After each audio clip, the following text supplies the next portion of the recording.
Et yo, c'est Théo, Weather FR85, j'espère que vous allez encore tous très bien, car ce soir, je vous retrouve pour une nouvelle vidéo.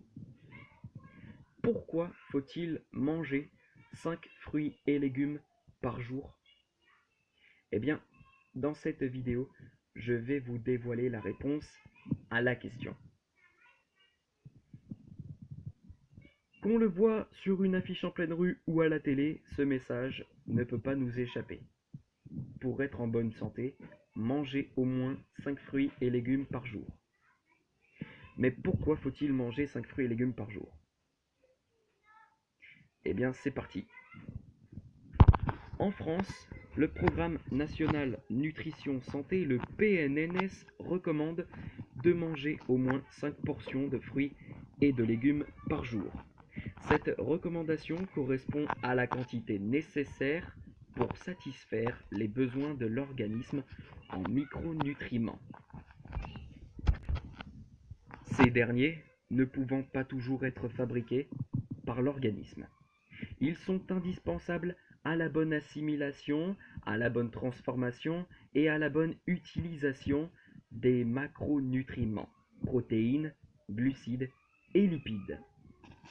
Constamment exposées aux rayons ultraviolets captés lors de la photosynthèse, les plantes fabriquent des substances antioxydantes comme les polyphénols et certaines vitamines pour se protéger des effets délétères des radiations solaires.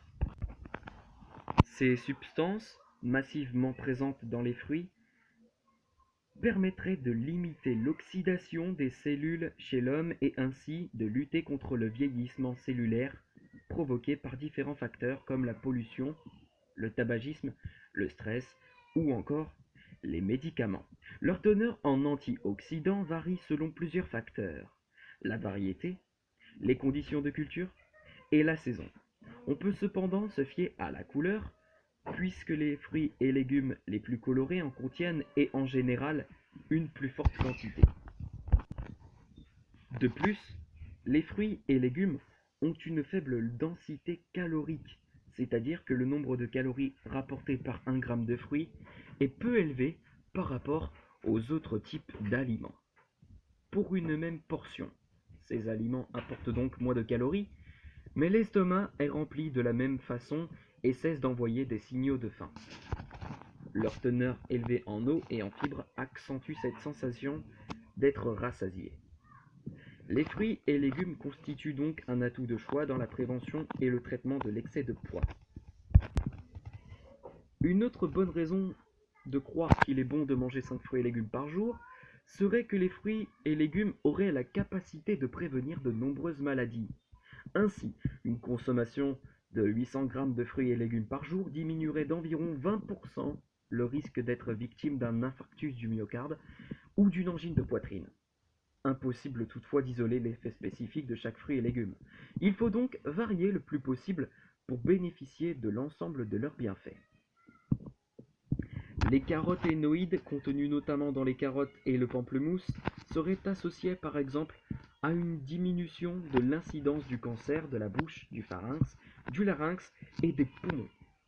Le lycopène en particulier révèle de plus en plus de preuves de son efficacité à prévenir le cancer de la prostate. L'acide folique, en grande quantité dans le melon, semble également diminuer l'incidence des maladies cardiovasculaires et d'accidents vasculaires cérébrales. Deux nouvelles études, l'une britannique, l'autre états-unienne, viennent de confirmer l'importance de manger abondamment fruits et légumes dès le plus jeune âge. La consommation de 8 à 9 portions de fruits et légumes par jour à 20 ans réduirait jusqu'à 40% le risque d'athérosclérose. C'est une maladie qui entraîne des lésions de la paroi artérielle et cause l'infarctus du myocarde. 7 fruits et légumes par jour réduirait le taux de décès dû à une maladie du cœur de 31%, comparé à une consommation journalière d'une seule portion. Comment déguster les fruits et légumes? Ils peuvent se consommer sous différentes formes: crudités, en jus de fruits, entiers, pressés frais. L'important est de varier les façons de les consommer. Le matin, prenez un fruit en allant au travail. Au déjeuner, privilégiez les salades plus légères qu'un plat riche en calories. À 4 heures, pensez à un fruit pour le goûter. Au dîner, accompagnez les viandes avec une portion de légumes. Profitez du week-end pour apprendre à cuisiner en famille. Une portion de fruits ou légumes, c'est l'équivalent de 100 grammes, la taille d'un poing ou 2 cuillères à soupe pleines. C'est aussi une tomate moyenne, une poignée de tomates cerises, une poignée de haricots verts, un bol de soupe, une pomme, 2 abricots, 4 fraises, une petite ou moyenne banane. Et bien voilà ce qui conclut cette vidéo, j'espère qu'elle vous aura plu les potos. Sur ce, je vous laisse ici et puis on se retrouve demain pour de prochaines vidéos. Sur ce, je vous laisse et à demain.